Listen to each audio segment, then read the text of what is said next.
जिस तरीके से टू डायमेंशनल कोऑर्डिनेट ज्योमेट्री में हम लोगों ने सर्कल के बारे में पढ़ा था बच्चों, वैसे ही थ्री डायमेंशनल ज्योमेट्री में हम स्फीयर के बारे में बात करेंगे। अगर कोई पॉइंट स्पेस में इस तरह से मूव करे कि उसकी किसी गिवन पॉइंट से डिस्टेंस हमेशा कांस्टेंट बनी रहे, फिक्स बनी रहे, अनचेंज्ड बनी रहे, तो उस पॉइंट के लोकस को हम कहते हैं बच्चों स्फीयर, यानी कि गोला। बच्चों ये कोई पॉइंट हमारे पास में फिक्स्ड है, सपोज इसके कोऑर्डिनेट्स हैं x1 y1 z1, और इसके इर्द गिर्द कोई पॉइंट इस तरह से मूव कर रहा है कि उसकी इस पॉइंट से डिस्टेंस हमेशा क्या बनी रहती है बच्चों, सेम बनी रहती है। जैसे सपोज कीजिए किसी इंस्टेंट पर वो पॉइंट P पर था और इन दोनों के बीच की डिस्टेंस थी A।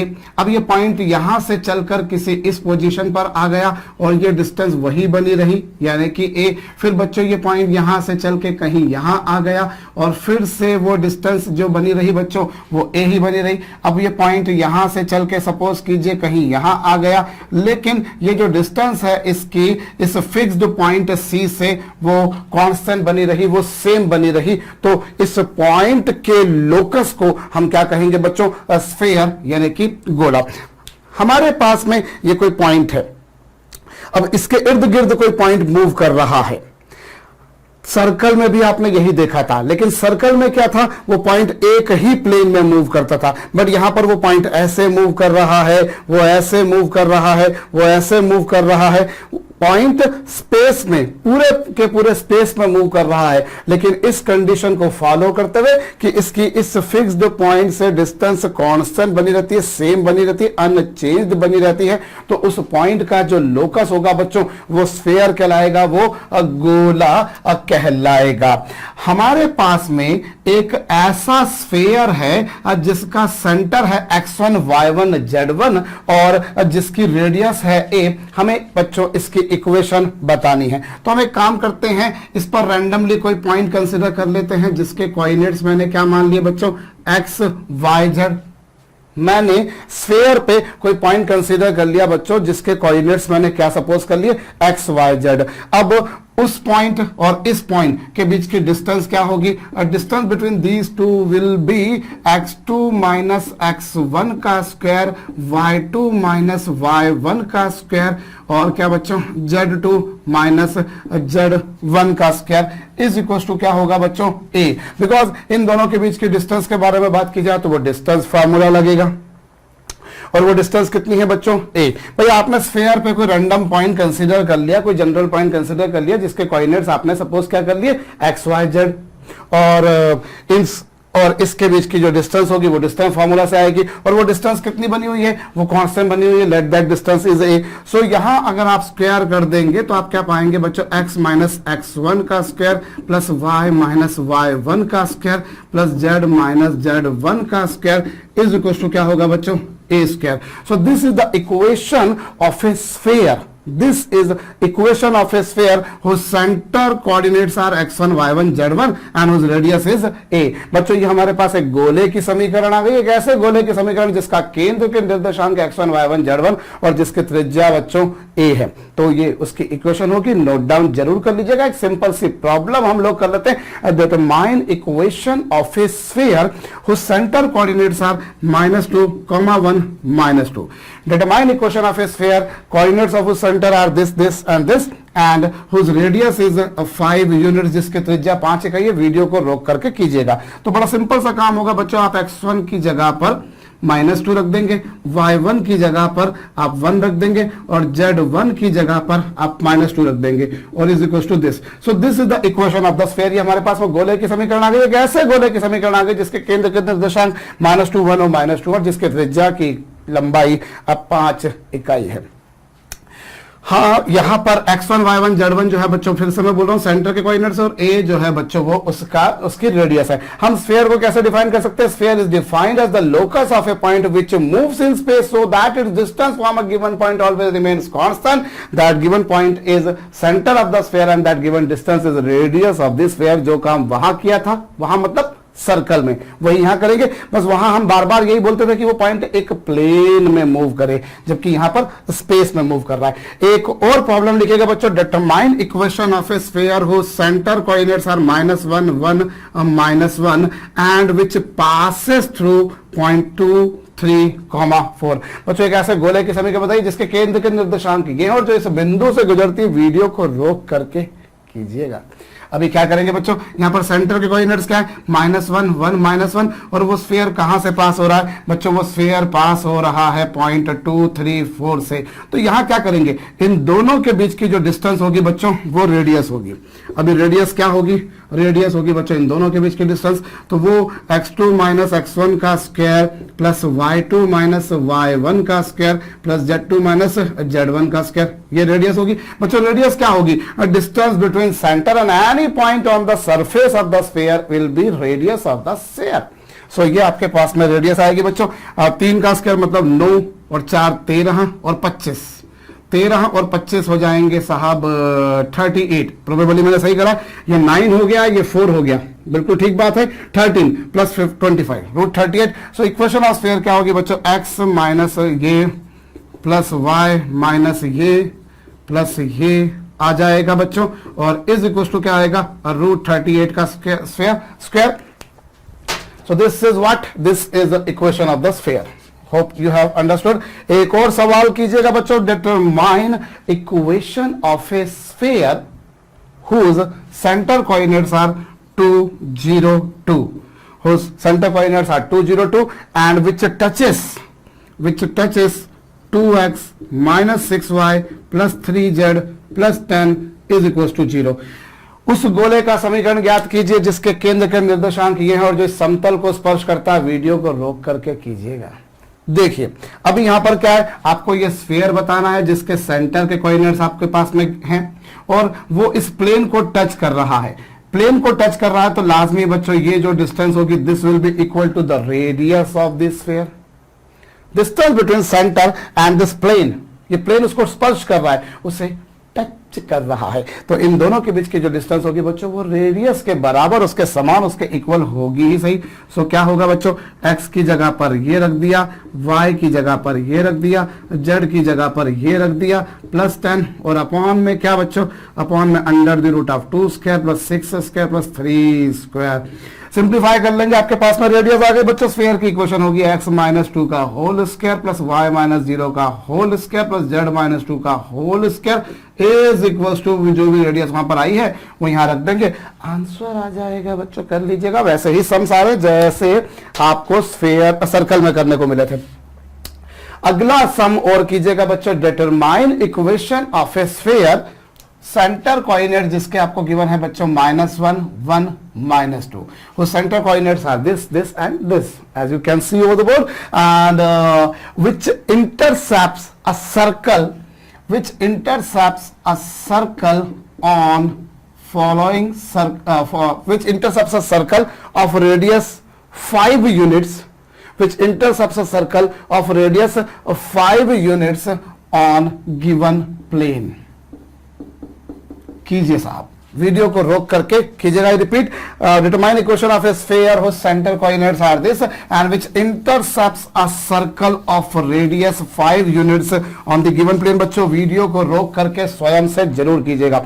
देखिए ये आपके पास में स्फीयर जो आपको बताना है, अब इसको इस प्लेन ने कट करा, इस प्लेन में कट करा। अब जरा इमेजिन कीजिए आपके पास में एक स्फीयर है, स्फीयर को आपने कट किया, स्फीयर को आपने जब कट किया तो आपको क्या मिलेगा बच्चों, आपके पास में कोई भी स्फीयर हो, when you cut that sphere by a plane, या जब आप उसको एक समतल से कट करेंगे तो आपको क्या मिलेगा, you will get a circle.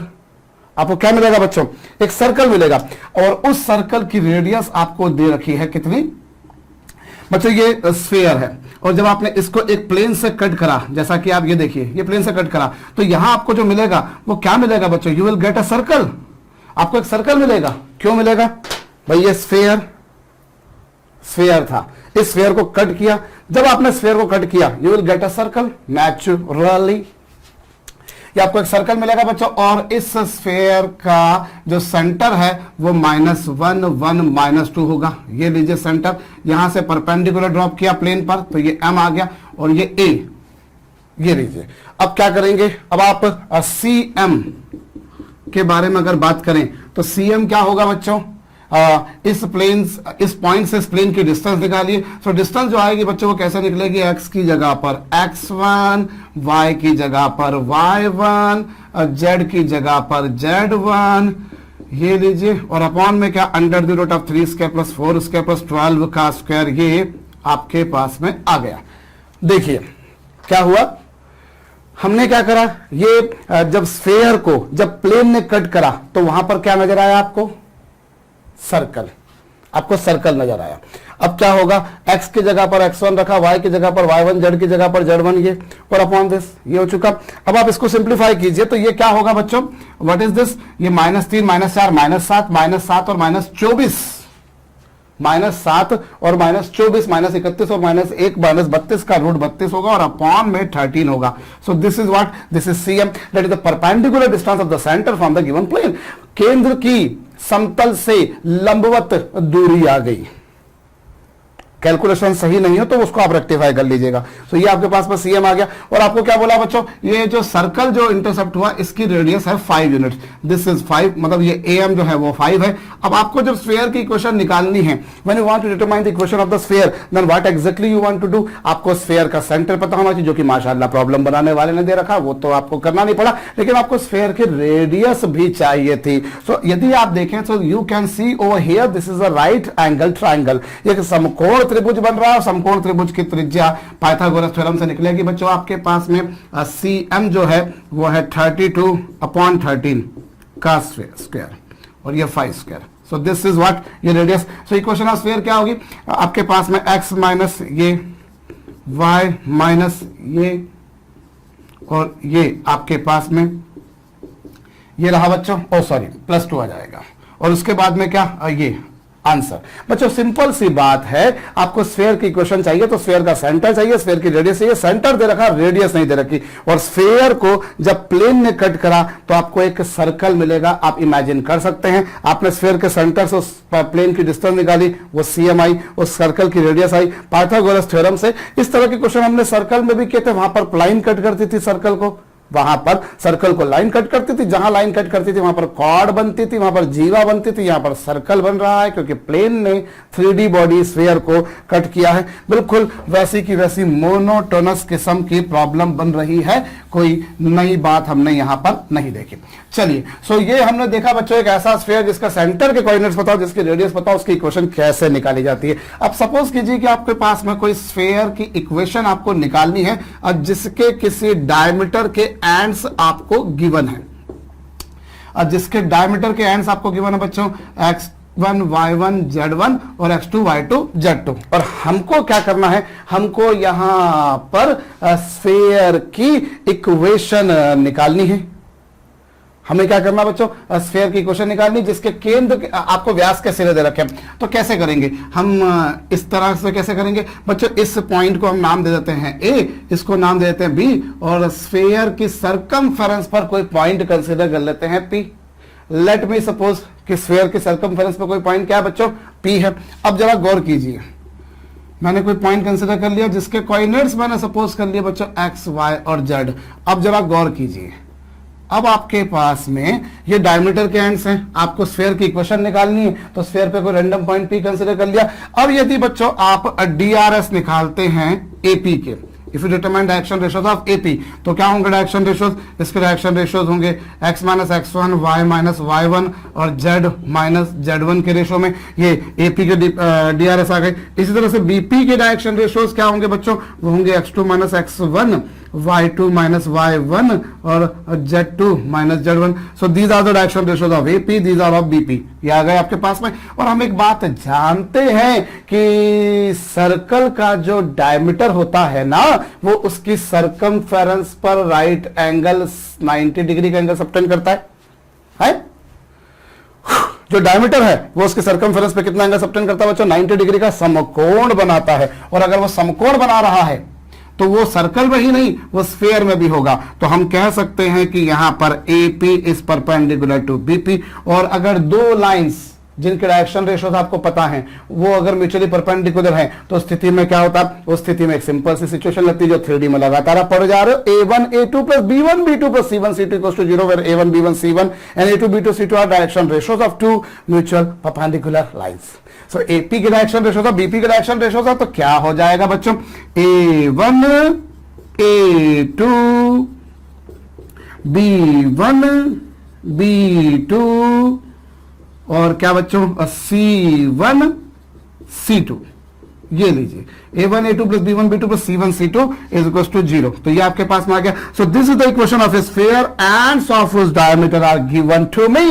एक ऐसे गोले के समीकरण जिसके व्यास के सिरों के निर्देशांक मुझे ज्ञात हो, उसकी समीकरण को कैसे ज्ञात किया जाता है, मेरे ख्याल से अभी तक आपके लिए शायद ये अज्ञात था, पर अब ज्ञात हो चुका है। कॉपी कर लीजिएगा। तो भैया ये स्फीयर की इक्वेशन आई है बच्चों, इसी पर बेस देख सिंपल सा सम कर लेते हैं। Find out equation of a sphere and of उस डायमीटर आर -1 2 -3 एंड 4 5 6। उस गोले की सभी को बताइए जिसके व्यास के सीधा के निर्देशांक ये हैं। तो क्या होगा बच्चों, x minus x1 x minus x2 y minus y1 y minus y2 z minus z1 z minus z2 is equal to 0। Now you simplify this x minus x1, इसको सिंप्लीफाई कर लेंगे, इसको हल कर लेंगे तो समीकरण आ जाएगी बच्चों। वो काम करना आपकी ड्यूटी है, आपका उत्तरदायित्व, दायित्व को जरूर निभाइएगा बच्चों। मैं आगे बढ़ रहा हूं। तो ये स्फीयर की क्वेश्चन आई। चलिए अच्छा, ये तो अभी हमने जो बात करी है कार्टेशियन फॉर्म में करी। अगर कार्टेशियन फॉर्म की जगह अगर आप इसे वेक्टर फॉर्म में करना चाहें तो हम कैसे करेंगे बच्चों, यदि मुझे कोई स्फीयर फाइंड आउट करना है, मुझे कोई स्फीयर फाइंड आउट करना है जिसका सेंटर का पोजीशन वेक्टर है r1 वेक्टर और जिसकी रेडियस है बच्चों a।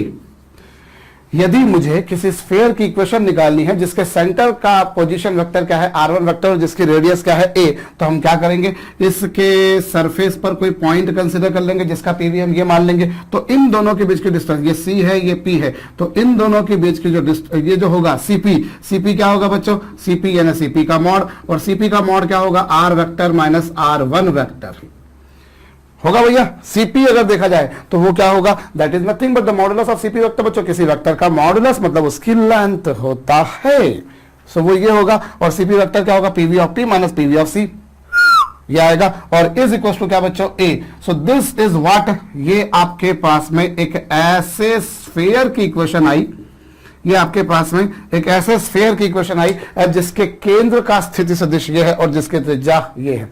तो ये वेक्टर फॉर्म में हो गया। और अगर मैं इस पे वेक्टर फॉर्म में ऐसा करना चाहता कि अगर मान लीजिए ये आपके पास में डायमीटर का एक एंड है r1 वेक्टर और डायमीटर का दूसरा एंड है बच्चों r2 वेक्टर। अगर डायमीटर का एक एंड है r1 वेक्टर, दूसरा एंड है r2 वेक्टर, तो कैसे निकालेंगे, हम एक काम करेंगे बच्चों, इस पर एक रैंडम पॉइंट कंसीडर कर लेंगे जिसका पीवी मैंने मान लिया r वेक्टर। सो आपके पास में जो एपी वेक्टर होगा वो क्या होगा, पीवी ऑफ पी यानी दिस माइनस पीवी ऑफ ए यानी दिस। और इस तरह से बीपी वेक्टर जो होगा बच्चों वो क्या होगा, पीवी ऑफ पी मतलब this minus PV of B मतलब दिस। ये लीजिए, तो ये आपके पास में आ गया। अब आपको क्या पता है बच्चों, डायग्राम को देखकर आप समझ पा रहे हैं कि AP is perpendicular to BP because we know that diameter subtend right angle at the circumference of the sphere.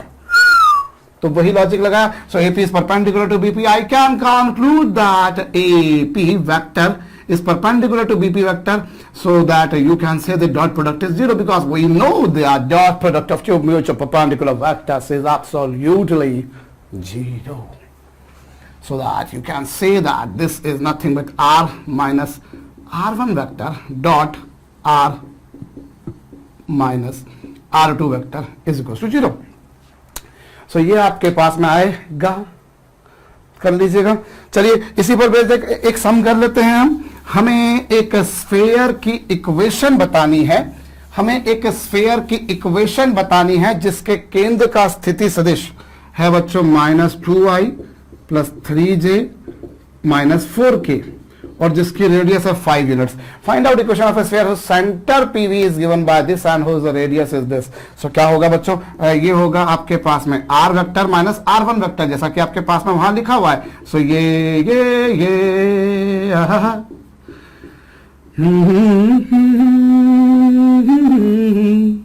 चलिए भैया, so r vector minus r1 vector is equal to ये आ गया। अब आपके पास में क्या होगा, अब ये इक्वेशन ऐसा तो आ चुकी है आपके समक्ष, पर अगर आप इसको कार्टेशियन फॉर्म में चेंज करना चाहें तो क्या करेंगे, तो कार्टेशियन फॉर्म में चेंज करना चाहेंगे तो आप क्या करेंगे, जैसे हम यहाँ पर स्फीयर पे कोई पॉइंट कंसीडर कर लेते हैं जिसका पोजीशन वेक्टर हम आर वेक्टर मान लेते हैं, वैसे उसके कोऑर्डिनेट्स को एक्स वाई जेड मान लेंगे तो उसके कोऑर्डिनेट्स एक्स, तो उसका पीवी हो जाएगा एक्स आई कैप प्लस वाई जे कैप प्लस जेड के कैप। सो यहां पर क्या होगा, ये हो जाएगा एक्स आई कैप प्लस वाई जे कैप प्लस जेड के cap minus 2i cap plus 3j cap minus 4k cap.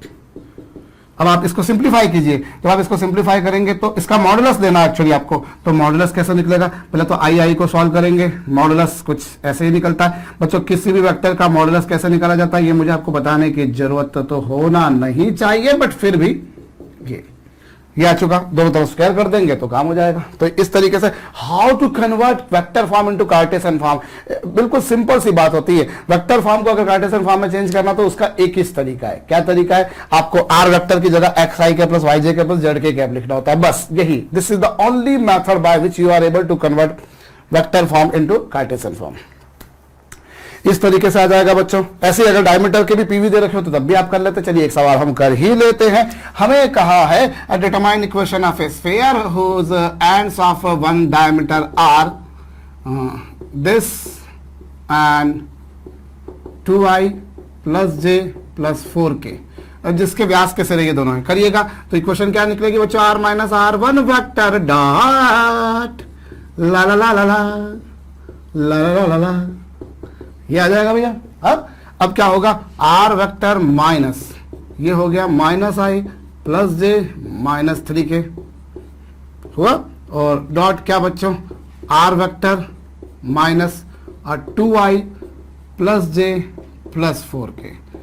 आप चाहे तो इक्वेशन जैसे लिखी वैसे की वैसे लिख दे, otherwise you can do one thing, r vector का आर वेक्टर से मल्टीप्लाई करेंगे तो आर स्क्वायर होगा माइनस, फिर आप इसको सिंप्लीफाई करेंगे तो इन दोनों को ऐड करेंगे तो 2 + 1 माइनस मतलब 1 हो जाएगा, फिर ये j और ये j 2j हो जाएगा, और ये माइनस 3k प्लस 4k क्या हो जाएगा बच्चों, ये हो जाएगा k और डॉट आर वेक्टर, और फिर इन दोनों का मल्टीप्लाई करेंगे तो ये माइनस माइनस तो प्लस हो गया, और i का i से मल्टीप्लाई -2, j का j से मल्टीप्लाई +1 और 3 का 4 से multiply -12 is equal to 0। Hope मैंने सही किया है बच्चों। क्या होगा, r का r से, फिर r का इससे मल्टीप्लाई करेंगे और फिर r का इससे मल्टीप्लाई करेंगे तो अल्टीमेटली वो दोनों ऐड हो जाएंगे, माइनस साइन कॉमन आएगा।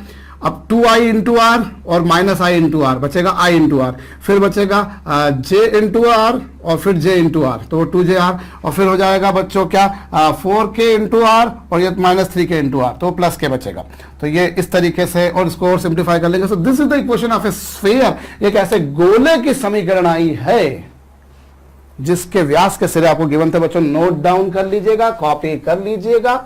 चलिए तो ये हमारे पास में स्फीयर की इक्वेशन कब, जब आपको उसका सेंटर पता हो, रेडियस पता हो, या फिर आपको उसके डायमीटर के दोनों एंड्स पता हो।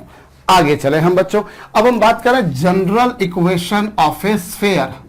General equation of a sphere, जैसे आप लोगों को ध्यान हो, आपने भैया सर्कल में पढ़ा था, बिल्कुल वैसा ही आपको यहां पर स्फीयर में देखने को मिलेगा। So general equation of sphere क्या होती है बच्चों, x square plus y square plus z square plus 2ux plus 2vy plus 2wz plus d equals to 0। This is the general equation of a sphere. ये sphere की समीकरण, कोई भी आप स्फीयर निकालेंगे उस स्फीयर की इक्वेशन आपको कुछ इसी तरह से मिलेगी। You will get equation of a sphere like this, आपको इस तरह से मिलेगी। क्या खासियत होगी इसकी कि स्फीयर की इक्वेशन जो होगी उसकी खासियत ये होगी कि coefficient of x square, coefficient of y square और coefficient of z square same होंगे। जो कोफिशिएंट एक्स स्क्वायर का होगा वही वाई स्क्वायर का होगा, वही जेड स्क्वायर का होगा, और इन तीनों के कोफिशिएंट सेम होंगे। और यदि मैं कोफिशिएंट ऑफ एक्स वाई निकालूं या कोफिशिएंट ऑफ वाई जेड निकालूं या कोफिशिएंट ऑफ जेड एक्स निकालूं या coefficient of x y z निकालूं, वो जीरो हो गए। आप स्फीयर की इक्वेशन में कभी ऐसा नहीं पाएंगे कि वहां पर कभी कोई एक्स वाई या वाई जेड या जेड एक्स या एक्स वाई जेड वाला टर्म हो। You will never find in equation of a sphere in which there is a term containing x, y or y, z or z x or x, y, z because their coefficients are not present there. You can say 0 is the coefficient there. So sphere की equation जो होती है general सामान्य समीकरण वो ऐसी होती है, और अगर ऐसा स्फीयर आपके पास में है तो उसकी रेडियस क्या होगी, सेंटर क्या होगा। तो आप एक काम कर सकते हैं बच्चों, ये एक्स स्क्वायर प्लस 2ux आपके सामने लिखा है, इसमें यू स्क्वायर आप ऐड कर दीजिए। इसी तरीके से वाई स्क्वायर प्लस 2vy तो लिखा ही था, इसमें v स्क्वायर ऐड कर दीजिए। और इसी तरह से बच्चों Z square plus 2wz plus w square आप लिख दीजिए। और इज इक्वल टू बच्चों जो आपने इधर लिखा है वही आरएचएस पर भी लिखना आपका कर्तव्य धर्म बनता है, क्योंकि मैथमेटिक्स यही कहता है कि अगर एलएचएस पे किसी को जोड़ा तो आरएचएस पे जोड़ना मत भूलना। जोड़ दिया, और डी जो आरएचएस पर था बच्चों, जब एलएचएस पे जो था वो आरएचएस पे जाएगा तो ये पिक्चर बनेगी, और इस तरीके से ये आएगा बच्चों एक्स प्लस यू का whole square, y plus v का होल स्क्वायर, जेड प्लस डब्ल्यू का whole square is equal to क्या, under the root of u square plus v square plus डब्ल्यू स्क्वायर माइनस डी, और इस पूरे का क्या बच्चों स्क्वायर। ये आपके पास में आ गया। So this is the equation of a sphere. ये एक ऐसे गोले की समीकरण आई है, ये कैसे गोले की समीकरण आई है जिसका सेंटर के कोऑर्डिनेट्स क्या हैं, ये इस स्फीयर की इक्वेशन को आपने सिंपलीफाई करके ऐसा लिख दिया। अब अगर आप कंपेयर करें इसे किससे, x minus x1, y minus y1, z minus z1, इन तीनों के स्क्वायर से ये लीजिए। तो अगर आप इससे कंपेयर करेंगे यू विल फाइंड x1 की वैल्यू माइनस u, y1 की वैल्यू माइनस v और z1 की वैल्यू माइनस w, x1 की वैल्यू ये, y1 की वैल्यू ये और z1 की वैल्यू ये। So these are coordinates of centre. ये आपके पास में किसके निर्देशांक आ गए बच्चों, इसके सेंटर के। These are the coordinates of the centre of the sphere. ये गोले के केंद्र के निर्देशांक हैं आपके पास, देख लीजिए। और एक ऐसा गोला जिसकी रेडियस क्या है, under the root of u square plus v square plus डब्ल्यू स्क्वायर माइनस डी। बच्चों ये आपके पास में स्फीयर के सेंटर के कोऑर्डिनेट्स आ गए और इसकी रेडियस आ गई।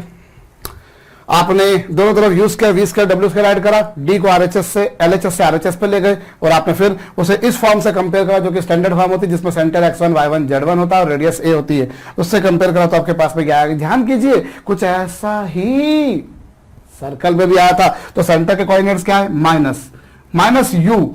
माइनस यू को मैं कैसे बोल सकता हूं, माइनस यू का मतलब बोल सकता हूं coefficient of x upon two minus coefficient of y upon two, और फिर क्या बच्चों minus coefficient of z upon two, negative coefficient of x upon two, negative coefficient of y upon two और negative coefficient of z upon to.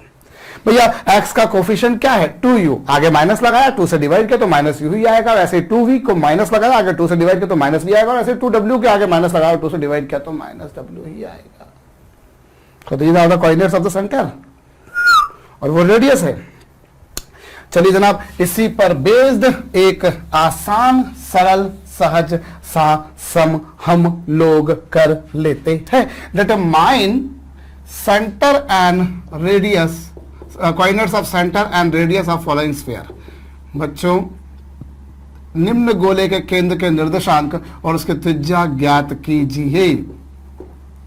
ये लीजिए साहब, determine centre and radius of the sphere.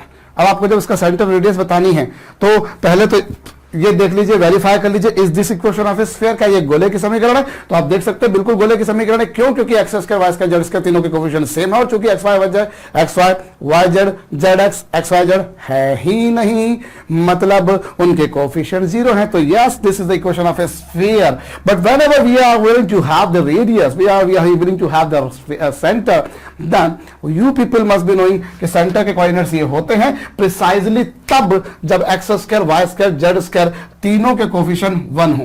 ये तब होता है बच्चों जब तीनों के कोफिशिएंट क्या हो, 1 हो। एक्स स्क्वायर का भी, वाई स्क्वायर का भी, जेड स्क्वायर का भी, तीनों के कोफिशिएंट 1 हो, सेम हो। सेम तो होना ही होते हैं लेकिन साथ में 1 हो। तो ये लीजिए बच्चों, ये लीजिए बच्चों, ये लीजिए बच्चों, ये आपके पास आ गया। तीनों के कोफिशिएंट आपने सेम कर दिए, सेम तो थे, सॉरी सेम तो थे, लेकिन जब आपको ये पर्टिकुलर सेंटर जब निकालना है तो फिर x square y square z square तीनों के कोफिशिएंट 1 होना चाहिए। और 1 लाने के लिए क्या करेंगे, divide this whole equation by 2। आप पूरी समीकरण को 2 से विभाजित कर दो, विभाजित कर दोगे और उसके बाद में फिर सेंटर के कोऑर्डिनेट्स क्या होंगे, एक्स का कोफिशिएंट के आगे माइनस फिर 2, y का कोफिशिएंट आगे माइनस फिर 2 और z का कोफिशिएंट के आगे माइनस फिर 2। बच्चों आपने पहले पूरी इक्वेशन को 2 से डिवाइड कर दिया, ये आ गया। फिर negative coefficient of x upon 2, negative coefficient of y upon 2, negative coefficient of z upon 2। सो ये आपके पास में आ गया। अब इसके रेडियस के बारे में अगर बात की जाए तो रेडियस क्या होगी बच्चों, इसकी रेडियस होगी under the root of u square v square ये स्क्वायर माइनस डी, और डी का जहां तक सवाल है बच्चों तो वो ये आएगी under the root of u square plus v square plus डब्ल्यू square minus d. So this is nothing but radius of the sphere. तो ये आपके पास में रेडियस आ जाएगी, ये आपके पास में सेंटर आ जाएगा। मेरे ख्याल से आपको समझ में आ चुका होगा। चलिए, हमें एक सम दिया है। क्या दिया है सम? सम हमें कुछ इस प्रकार का दिया है कि determine equation of a sphere which is concentric with following sphere. Determine equation of a sphere which is concentric with following sphere and whose radius is twice of the given sphere। ऐसे गोले के समीकरण बताइए जो निम्न गोले के साथ समकेंद्रित है और जिसके त्रिज्या गिवन स्फीयर के दिए गए गोले की दुगुनी है। वीडियो को रोक करके कीजिएगा। सो बच्चों, इसका जो सेंटर आएगा वो क्या आएगा, negative coefficient of x upon 2, negative coefficient of y upon 2, negative coefficient of z upon 2। So that इसको सिंप्लीफाई करेंगे तो यू विल गेट सेंटर के कोऑर्डिनेट जो आएंगे -3, 12 और -4 आ जाएंगे। और रही बात बच्चों इसकी रेडियस के बारे में बात की जाए तो इसकी रेडियस होगी under the root of u square plus v square plus डब्ल्यू स्क्वायर माइनस डी, और डी तो वहां लिखा ही नहीं है। सो रेडियस आ गई बच्चों 13। तो इक्वेशन क्या होगी, x माइनस x1 का स्क्वायर, y माइनस y1 का स्क्वायर, z माइनस z1 का square is equal to 13 square. So this is the equation of the sphere. Sorry, ये नहीं, क्योंकि आपको तो बोला है कि जो स्फीयर आपको निकालना है उसकी रेडियस, इसकी रेडियस की दुगुनी है ट्वाइस है, तो 2 इंटू 13 करना आपकी मजबूरी, धर्म करता हुए फर्ज बनता है, निभाइए। सो ये आपके पास में क्या आ गई बच्चों, एक ऐसे स्फीयर की इक्वेशन जो गिवन स्फीयर के साथ में कॉन्सेंट्रिक था और उसकी रेडियस इसकी रेडियस की दुगुनी थी। चलिए, हमें बोला है determine equation of a sphere which passes through, determine equation of a sphere which passes through this point, जो इस बिंदु से 2 0 0 से 0 2 0 से और 0 0 2 से पास होता है। Determine equation of a sphere which passes through this 4 points. Video को रोक करके कीजिएगा। सो क्या करेंगे, हमें बच्चों ऐसा स्फीयर बताना जो इन चारों पॉइंट से पास होता है। So let equation of sphere be, माना कि गोले की समीकरण क्या है, x square plus y square plus z square plus 2ux plus 2vy plus 2wz plus d equal to 0। माना कि गोले की समीकरण यह मान लिया है। अब वो कहां से पास हो रहा है, वो 0 0 0 से पास हो रहा है। जब वो 0 0 से पास होगा तो 0 0 0 0 0 सेटिस्फाई करेगा, तो 0 0 रख दिया। तो इससे आपको क्या मिल गया बच्चों, you will get the value of d equal to 0। Likewise वो स्फीयर कहां से पास हो रहा है, 2 0 0 से। पहले 0 0 से पास हो रहा था, 0 प्लस 0 प्लस 0 प्लस 0, 6 बार 0 आ जाएगा, plus d equal to 0, d equal to 0 आ जाएगा। फिर 2 0 0 करेंगे तो 2 का स्क्वायर होगा 4, फिर 0 फिर 0 फिर 2 रखेंगे यहाँ पर तो बच्चों होगा ये 4u plus 0 plus 0 plus d, तो 0 आ ही चुका है। सो यहाँ पर से u का मान -1 आया। इसी तरीके से वो स्फीयर कहाँ से पास हो रहा है, 0 2 0 से। 0 2 0 से पास हो रहा तो 0 2 रखेंगे तो ये 4 हो जाएगा, फिर ये 0 फिर ये 0 प्लस 4v हो जाएगा, क्योंकि जब यहाँ पर 2 रखेंगे तो 2 2 4 into v, 4v plus 0 plus D की वैल्यू तो 0 ऑलरेडी थी, so you will get the value of v also equals to -1. Likewise, it has also been given in the form that the sphere is passing through point 0, 0, 2. So you just put down that 0, 0, 4, 0, 0, 0, ये रखेंगे तो ये आ जाएगा बच्चों 4w और d की value तो 0 है ही सही. Solving this will give you the value of w is equal to -1. So u की वैल्यू -1, v की वैल्यू -1 और w की वैल्यू भी -1 रख देंगे. सो यहां पर क्या आ जाएगा x square plus y square plus z square और u की वैल्यू -1 पुट करिए तो -2x फिर -2y फिर -2z is equal to 0. So this is what equation of the sphere. Equation of the sphere which is passing through all these points. मेरे ख्याल से आपको समझ में आ चुका होगा. वीडियो को पॉज करके कॉपी कर लीजिए अगर नहीं करा हो तो. अब आगे बढ़ते हैं बच्चों और हमें कहा है, हमसे ये कहा है कि अ point moves in space, a point moves in space so that ratio of its distance from two given points always remains constant. A point moves in space so that ratio of its distance from two given points always remain constant. Prove that its locus will be a sphere. कोई बिंदु त्रिविम में कुछ इस प्रकार गति करता है कि उसके किन्हीं दो बिंदुओं से दी गई दूरियों का अनुपात नियत रहता है. सिद्ध कीजिए कि उस बिंदु का बिंदु पथ गोला होगा. वीडियो को रोकिएगा और करिएगा. बच्चों कोई दो गिवन पॉइंट्स हैं, लेट उनमें से एक पॉइंट है ए. आपको उनके कोऑर्डिनेट्स क्या गिवन है x1 y1 z1. आपको एक पॉइंट ये गिवन है और दूसरा पॉइंट क्या गिवन है x2 y2 z2.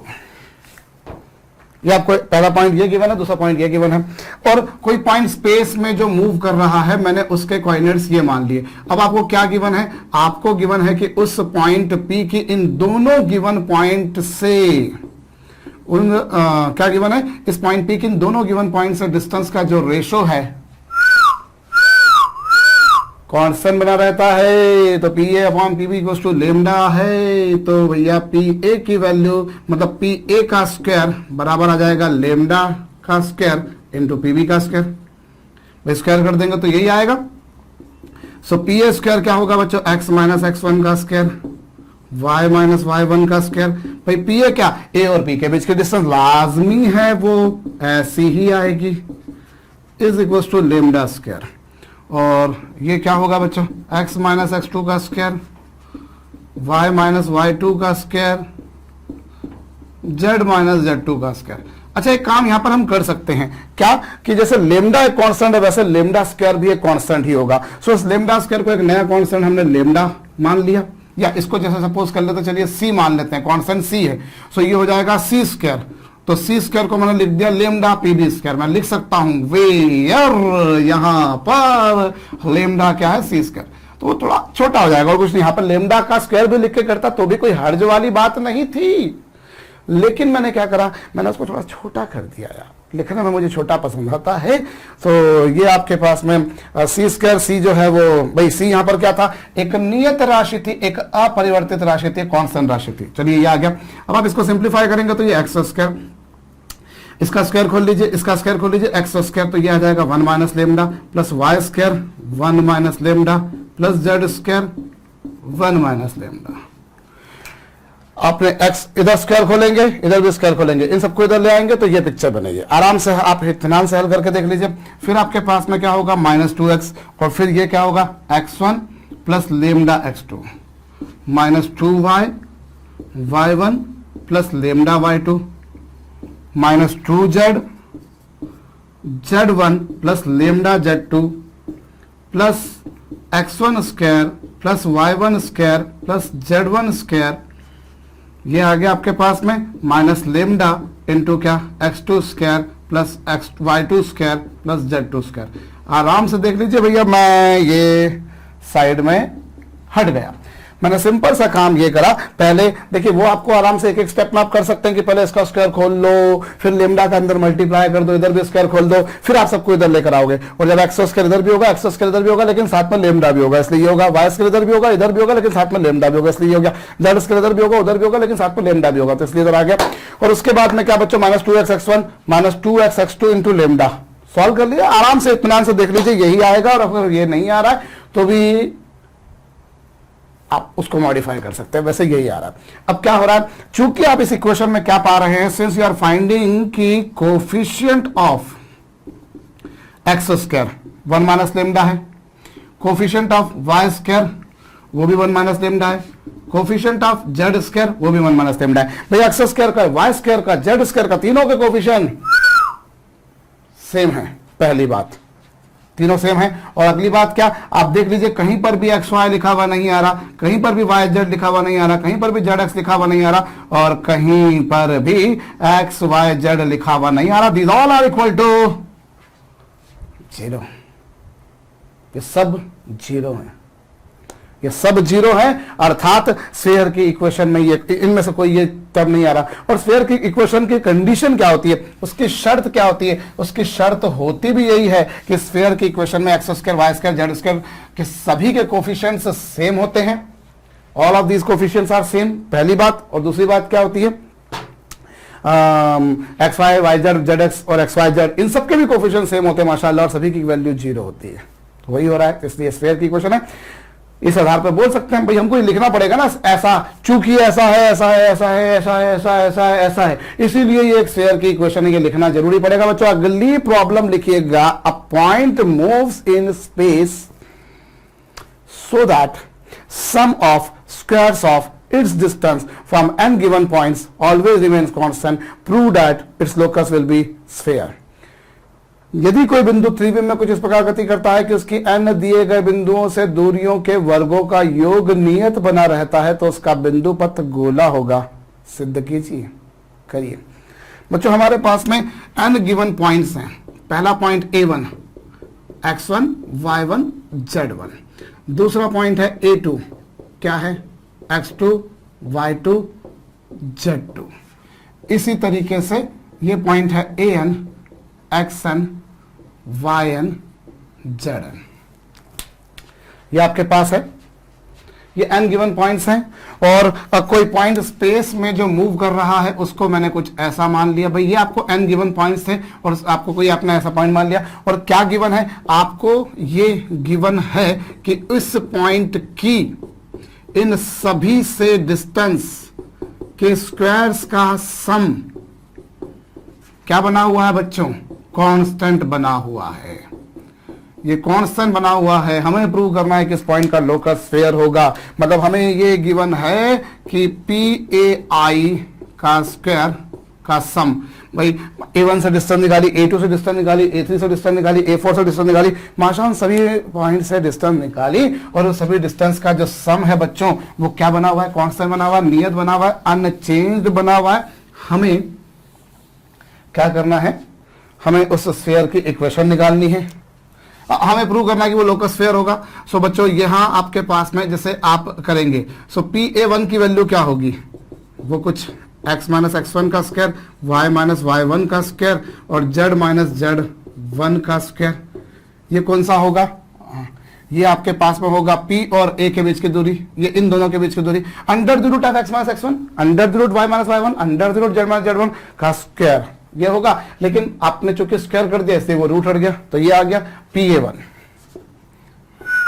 ऐसे ही PA2, सो x माइनस x2 का स्क्वायर, y माइनस y2 का स्क्वायर, z माइनस z2 का स्क्वायर। इसी तरीके से आपके पास में ये क्या होगा, x माइनस xn का स्क्वायर, y माइनस yn का स्क्वायर, z माइनस zn का स्क्वायर और इज इक्वल टू क्या, ये आ गया, आ गया, ये आपके पास आया। ये भैया गिवन है आपको। अब आपने क्या करा, जितने भी एक्स स्क्वायर हैं उन सबको ऐड कर देंगे तो वो एन एक्स स्क्वायर हो जाएगा, जितने भी वाई स्क्वायर हैं उन सबको ऐड कर देंगे तो एन वाई स्क्वायर हो जाएगा, जितने भी जेड स्क्वायर सबको ऐड कर देंगे तो एन जेड स्क्वायर हो जाएगा, और माइनस 2x। फिर ये आप सॉल्व करेंगे तो x plus x2 up to xn, और इसी तरीके से -2y y1 plus y2 plus yn, -2z z1 plus z2 plus zn, ये आएगा। और फिर क्या होगा, इसी के साथ साथ क्या होगा, x1 square plus x2 square up to xn का स्क्वायर, इसी तरह से y1 का स्क्वायर y2 का स्क्वायर अप टू yn का स्क्वायर, और अप टू क्या, z1 का स्क्वायर प्लस z2 का स्क्वायर प्लस zn का square minus lambda is equal to 0। So this is what equation of the sphere. ये आपके पास में ये अभी उस पॉइंट का लोकस आया है, आप इसको इत्मीनान से हल करके देख लीजिए। एन तो कॉमन आ जाएगा x square plus y square plus z square, और इसे क्या देख सकते हो 2x इंटू ये क्या है, समेशन ऑफ एक्स आई। भाई ये समेशन ऑफ एक्स आई है, ऐसे ही -2y लिख देंगे तो समेशन ऑफ वाई आई हो जाएगा, ऐसे ही 2z लिख देंगे तो समेशन ऑफ जेड आई हो जाएगा, सॉरी, और ऐसे ही क्या होगा, ये हो जाएगा समेशन ऑफ एक्स आई का square, summation of y i का square, summation of z i का square minus lambda is equal to this.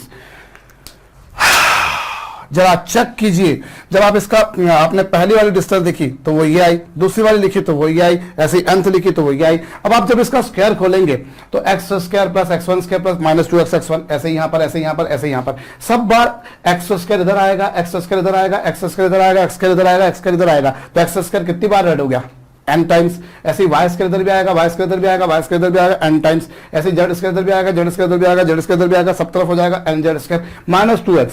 अब आप -2x(x1), -2x(x2), -2x(x3), -2x(xn), -2x common निकाल देंगे, ये आएगा -2y y1, -2y y2, -2y y3, सबको ऐड कर देंगे तो ये आ जाएगा, ऐसे जेड वाला हो जाएगा। फिर यहाँ पर x1 square plus x2 square plus x3 square plus x4 square up to xn square, वो ये आएगा। y1 square plus y2 square plus y3 square up to yn square, वो ये आएगा। z1 square plus z2 square plus z3 square up to zn square, वो ये आएगा। और इक्वल टू लेमडा को RHS LHS पे ला दो तो भी अच्छी बात, नहीं लाओ तो भी अच्छी बात।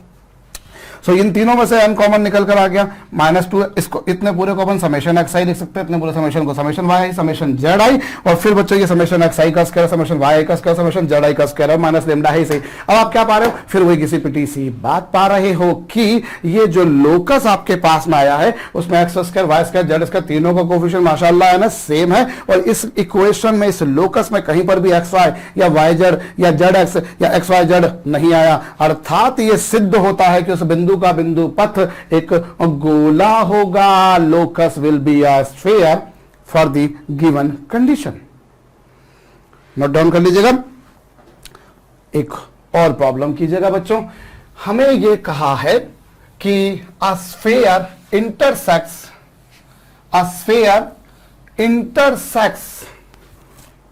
Coordinate axis at a sphere intersects coordinate axis at points A, B, C. Following sphere, ऐसा लीजिएगा, फॉलोइंग स्फीयर, या यूं चलिए क्या करें, एक minute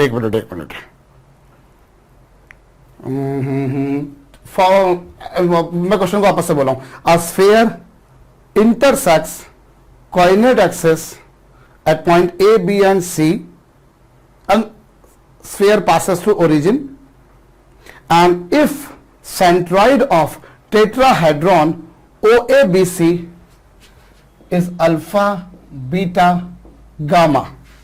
Centroid of sphere OABC is alpha, beta, gamma. Find its equation. I repeat, a sphere passing through origin intersects coordinate axis at point A, B and C respectively, and the centroid of tetrahedron OABC is alpha, beta, gamma. Determine this equation. Video को रोक करके कीजिएगा बच्चों। हमें यह कहा है कि कोई गोला ऐसा है जो मूल बिंदु से गुजरता है। क्या कहा है बच्चों में, हमें बोला है कि कोई गोला ऐसा है जो मूल बिंदु से गुजरता है और निर्देशांक अक्षों को ए, बी और सी पे काटता है। ये लीजिए जनाब, ये रही एक्स एक्सिस, ये रही जनाब वाई एक्सिस, और ये लीजिए साहब ये रही जेड एक्सिस। और एक स्फीयर ऐसा है बच्चों जो कोऑर्डिनेट एक्सिस को पॉइंट ए पर, बी पर और सी पे काटता है। यही कहा है। और वो कहां से पास हो रहा है? ओरिजिन से भी पास हो रहा है। बोला है sphere passing through origin intersects coordinate axis at point A B and C. ये रहा। अब मैं काम करता हूं बच्चों, ए के कोऑर्डिनेट्स में मान लेता हूं a00, बी के कोऑर्डिनेट्स में मान लेता हूं बच्चों 0b0, मैंने सपोज कर लिए, और सी के कोऑर्डिनेट्स क्या मान लिए बच्चों 0 0c, और ओ के कोऑर्डिनेट्स तो ये होंगे ही होंगे। अब इस